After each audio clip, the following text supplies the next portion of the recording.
ক্যারিবীয় দ্বীপপুঞ্জে আজও বিশ্রামে বাংলাদেশ দল। ছুটির দিনে যে যার মতো করে ঘুরছেন ক্রিকেটাররা, অনেকের সঙ্গী হয়েছেন পরিবারের সদস্যরাও। সেন্ট ভিনসেন্ট থেকে রেজওয়ানুজ্জামানের রিপোর্টে বিস্তারিত। অখণ্ড অবসরের সুযোগ নেই, প্রতিদিনই হয় অনুশীলন, নয় ম্যাচ, অথবা এক শহর বা দেশ থেকে আরেক দেশে যাত্রা। বিশ্বকাপ অভিযান এমন ব্যস্ততার মধ্যেই চলছে বাংলাদেশ দলের। ব্যস্ততা থেকে সেন্ট ভিনসেন্টে একটা দিন অখণ্ড অবসর মিলেছিল ক্রিকেটারদের। ক্যারিবিয়ান সাগরের স্বাদ নেবেন না এমন কেউ আছে নাকি? তাসকিন আহমেদও তাই ঘুরে বেরিয়েছেন সাগরের নীল সবুজ জলরাশিতে, সঙ্গী তার স্ত্রী। দিনটা ছিল জুম্মাবার। নিয়ম মেনে জামাতে জুম্মার নামাজ আদায় করেছেন মাহমুদুল্লাহ রিয়াদ। বাকিরাও ঘুরে বেরিয়েছেন এখানে সেখানে, যার পুরোটাই সমুদ্র কেন্দ্রিক। যে 5 তারকা হোটেল স্যান্ডালসে ক্রিকেটারদের আবাস, সেটাই সাগরের কোল ঘেঁষে গড়ে ওঠা অবকাশ যাপনের সেরা জায়গা। Rezwanuzzaman, channel 24, Saint Vincent, West Indies. বিশ্বকাপে সুপার 8 প্রায় নিশ্চিত করা বাংলাদেশের হয়ে এবার আরও বড় স্বপ্ন দেখছেন বল হাতে টাইগারদের অন্যতম গেম চেঞ্জার রিশাদ হোসেন। তিনি জানিয়েছেন যে সমালোচনা হলেও সাকিব আল হাসানে কখনোই আস্থা হারায়নি ম্যানেজমেন্ট। সেন্ট ভিনসেন্ট থেকে রেজওয়ানুজ্জামানের আরও একটি রিপোর্ট। বিশ্বকাপে এখন পর্যন্ত বাংলাদেশের গেম চেঞ্জার কে? 7 উইকেট নেয়া রিশাদ হোসেন, নাকি 4 উইকেটের সাথে 47 ডট বল দেয়া মোস্তাফিজুর রহমান? বিধ্বংসী শুরু এনে দেয়া তাসকিন, তানজিম হাসান, সাকিবের অবদানকেও ভুললে চলবে না। তবে এটা নিশ্চিত, বোলিং ডিপার্টমেন্ট দল হয়ে খেলার চেষ্টায় সফল তারা। যখনই বোলিংয়ে আসি তো চিন্তা করি যে টিমকে কিভাবে কিছু দেওয়া যায়, সেটা উইকেট দিয়ে হোক, সেটা ডট বল দিয়ে হোক। আমি চেষ্টা করছি, জাস্ট বাকিটা আল্লাহর ইচ্ছা। সফল বোলারদের তালিকায় সাকিব না থাকলেও তার উপর বিশ্বাস কখনো হারায়নি দল। সাকিব ভাইয়ের প্রতি কখনোই আমরা আস্থা হারাবো। সাকিব ভাই, আমরা জানি যে সাকিব ভাই বিগত দিনগুলো কত কি করে আসছে, তো আমরা অবশ্যই সাকিব ভাইয়ের উপর সবার বিশ্বাস আছে। রিশাদ নিজেই তো এই দলে নিশ্চিত ছিলেন না, সবার বিশ্বাসের প্রতিদান দিচ্ছেন এখন। বিশেষ করে অধিনায়কের আস্থার প্রমাণ দিয়ে চলেছেন। শান্ত ভাই আমাকে অনেক বিশ্বাস দিচ্ছে যে তুই পারবি, ইনশাল্লাহ চেষ্টা কর, বাকিটা আল্লাহর ইচ্ছা। সুপার 8 লক্ষ্য পূরণের পথে থাকা বাংলাদেশ আরো অনেক বড় স্বপ্ন দেখছে। সুপার 8-এ ইনশাল্লাহ আমরা আরও বেটার কিছু করবো ইনশাল্লাহ। চেষ্টা করছি যে নিজের সামর্থ্য যেটা ওটা ডেলিভারি করার। কখনোই মনে হয় না যে আমরা হারার জন্য নামছি বা হারতেছি। সবসময় চিন্তা করছি আপনার রেজাল্ট লাস্ট বলে দেখা যাবে। চাপ আসলে কিছু না, আমরা যখন 11 জন মাঠে নামি তো চেষ্টা করি যে সবাই এক থাকার জন্য। কেউ না কেউ প্রতিদিন তো একজন ভালো খেলবে না, তো চেষ্টা করে ডে বাই ডে ইমপ্রুভ হচ্ছে। বিশ্বকাপে রিশাদের সাহসী বোলিং সাহস দিচ্ছে পুরো দলকে। Rezwanuzzaman, channel 24, Saint Vincent, West Indies.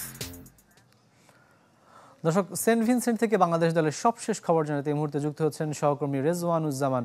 Rezwan, নেদারল্যান্ডসের বিপক্ষে জয়ের পর অনেকটাই বাংলাদেশ স্বস্তিতে রয়েছে। এই মুহূর্তে দক্ষিণ আফ্রিকা এবং নেপালের ম্যাচটি চলছে। এই অবস্থায় সামনের ম্যাচ ঘিরে বাংলাদেশের পরিকল্পনা কি হতে পারে? রাকিব, ধন্যবাদ আপনাকে। আপনি বলছিলেন যে বাংলাদেশ স্বস্তিতে আছে, কিন্তু এই মুহূর্তে স্বস্তি কিন্তু নেই।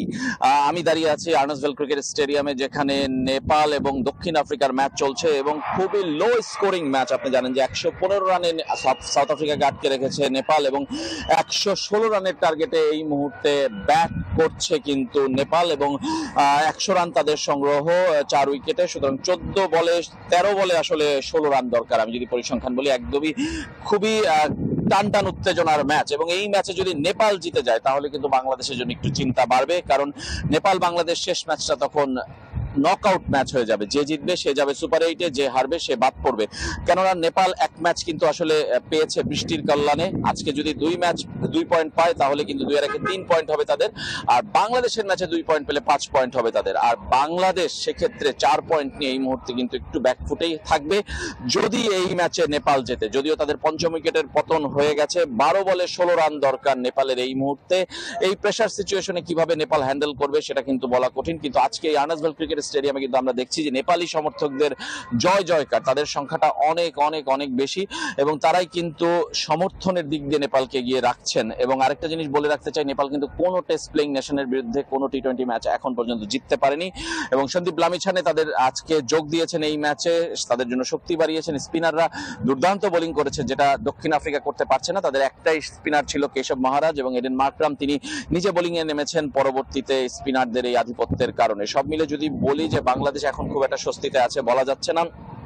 আর মাত্র 2 ওভারের খেলা বাকি আছে এই আর্নেস্টভেল ক্রিকেট স্টেডিয়ামে। 12 বলে 16 রান দরকার নেপালের।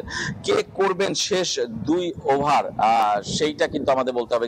কেশব মহারাজ আজকে নেই দক্ষিণ আফ্রিকার হয়ে, আমি ভুল বলছিলাম। তাজবরাইজ শামসি তিনি আছেন, আসলে তিনি 4 ওভারে 19 রান দিয়ে 4 উইকেট নিয়েছেন।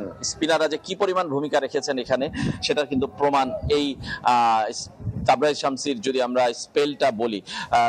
নেপালের 2 জন লেগ স্পিনারও কিন্তু দুর্দান্ত বোলিং করেছেন। সন্দীপ লামিছানে কোনো উইকেট পাননি, কিন্তু আরেকজন কিন্তু 4 উইকেট নিয়েছে। সব মিলিয়ে স্পিনারদের এক স্বর্গ রাজ্য বলা যায়। এবং এই আর্নেস্টভেল ক্রিকেট স্টেডিয়ামে আজকে প্রথম কোন ডে নাইট ম্যাচ হচ্ছে, ফ্লাড লাইটের আলোয় প্রথম ম্যাচ হচ্ছে এবং সেটা একটা খুব ভালো আবহ দিচ্ছে না। উইকেটের কারণেই বলি, স্পিনারদের কারণেই বলি কিংবা টার্নের কারণেই বলি, যেটা এন্টারটেইনিং টি-20 ক্রিকেট ম্যাচ যেটা, সেটা কিন্তু আমরা দেখছি না। এবং এই ওয়ার্ল্ড কাপটা কিন্তু তেমনই আসলে ভরপুরে ভরা। আপনি জানেন যে পাকিস্তান বিদায় নিয়েছে, নিউজিল্যান্ডকে বিদায় নিতে হচ্ছে, শ্রীলঙ্কাকে বিদায় নিতে হচ্ছে, ইংল্যান্ড শঙ্কায় পড়েছে। সব মিলে এই বিশ্বকাপ কিন্তু আসলে অঘটনে ভরপুর।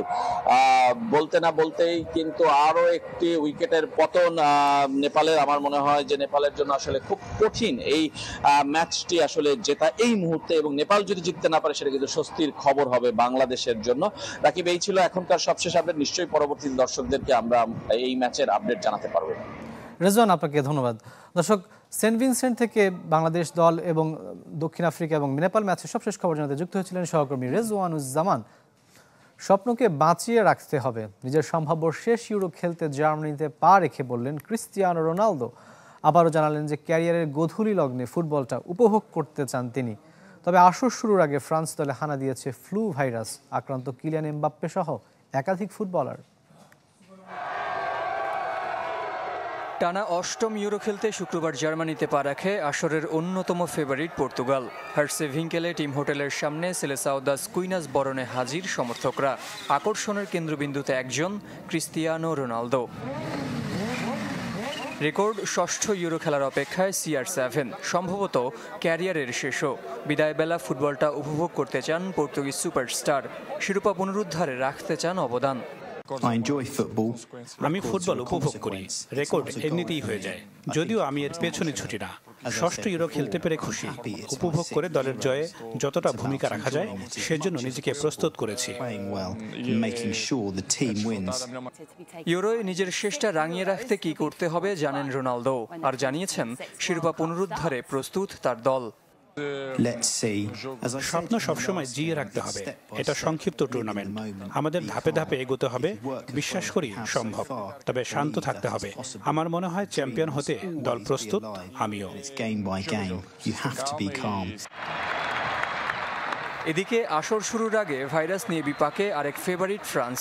ফ্লু ভাইরাসে আক্রান্ত লেবলুদের একাধিক ফুটবলার। তালিকায় শোনা যাচ্ছে কিলিয়ান এমবাপ্পে, কিংসলে কোমেন ও ওসমানে দেমবেলের নাম। দেমবেলে কিছুটা সেরে উঠলেও পেটারবর্নে দলের প্রথম অনুশীলন মিস করেছেন এমবাপ্পে ও কোমেন। বাকিদের থেকে আলাদা রাখা হয়েছে কোমেনকে। তবে সব বাধা পেরিয়ে শিরোপা জিততে আত্মবিশ্বাসী কোচ দিদিয়ের দেশও। 18 জুন অস্ট্রিয়াকে দিয়ে শুরু হবে যে মিশন।